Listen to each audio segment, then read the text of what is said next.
Does Python's garbage collection do compaction?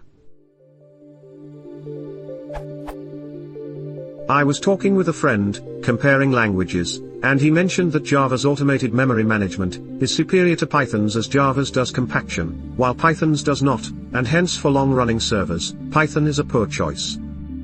Without getting into which is better or worse, is his claim true? Does Python's garbage collector not compact memory and, thus, long-running Python processes get more and more fragmented over time? I know that running Python's garbage collector is optional.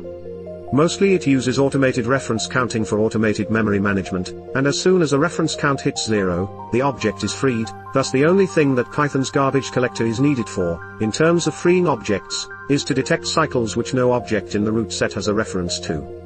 But I don't know the details of whether it does any compaction in addition to that. If it does not, then how do long-running Python processes address the memory fragmentation issue?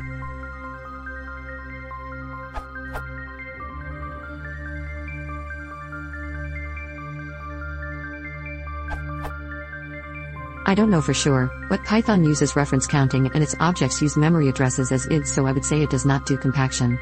And according to this, Cpython does not use memory compaction. Old Python use memory compaction. Implementing C extensions would be much more tedious and error-prone, and there would be less such extensions, limiting the domain where Python is used.